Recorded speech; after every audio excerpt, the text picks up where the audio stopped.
Hello, Sagittarius. Welcome to April, your 3-card reading.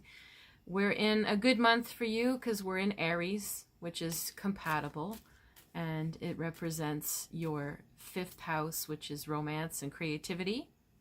So when the sun passes through here every year during Aries, maybe you find you get a bit of a lift, especially after winters. So we have Mercury direct again, and we're sort of looking at all the ways that we learned or had any insight during the month of March, and we're integrating them now into our lives up until around the 16th of April.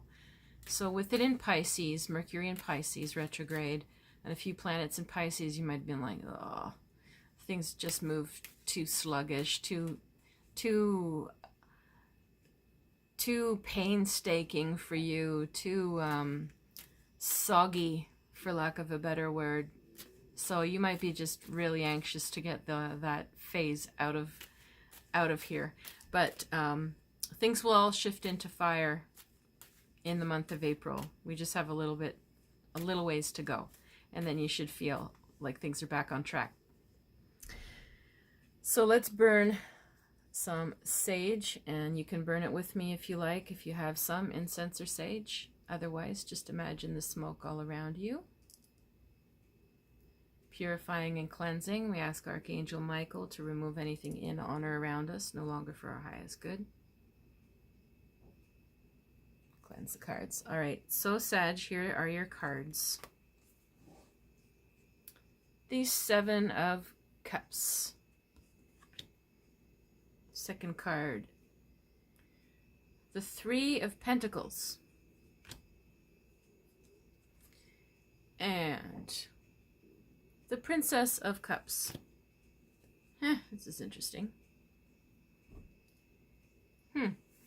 Okay, well, this is talking more about stuff on the work front. 3 of Pentacles is almost always a full-time paid job. So that could be coming in for you if you've been looking for work, or you're increasing your work, or you want to switch work. That's a very good sign.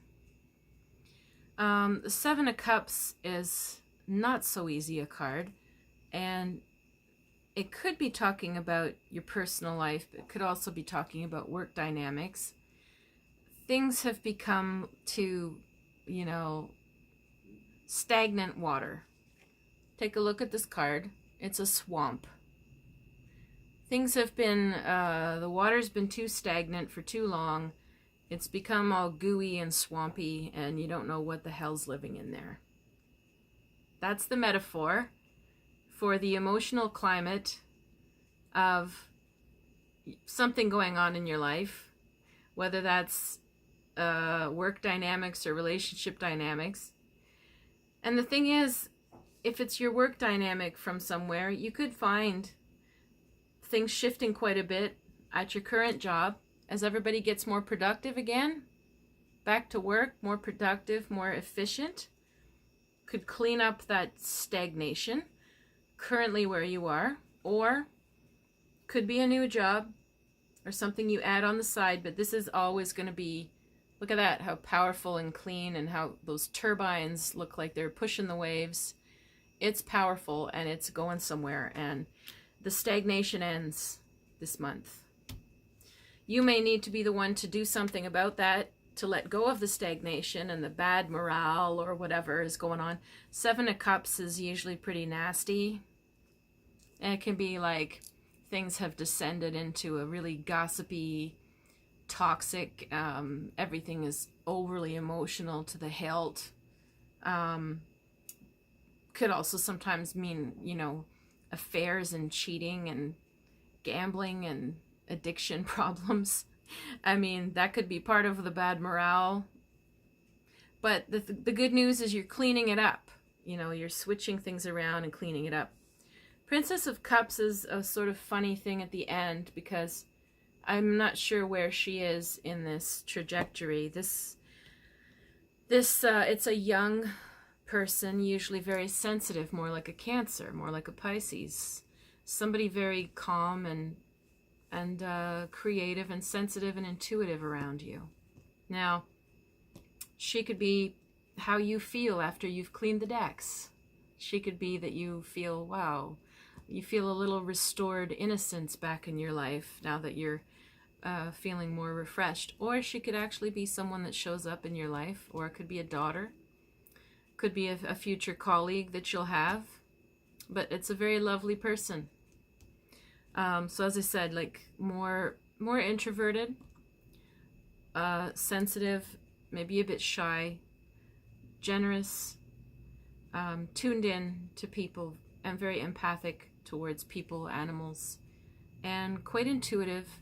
And the only thing is she's young. She just needs to be given the space to talk and draw her out of her shell a little bit.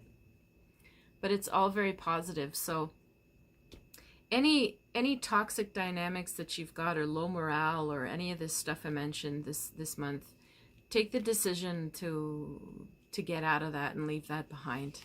It's really a giant energetic spring cleaning feeling I'm getting for you, Sagittarius, which is great. So just do it. All right, and if you need my help with a reading, you can reach me at river-rain.com or Clairvoyant Medium Catherine Allen on Facebook. Wish you a good month.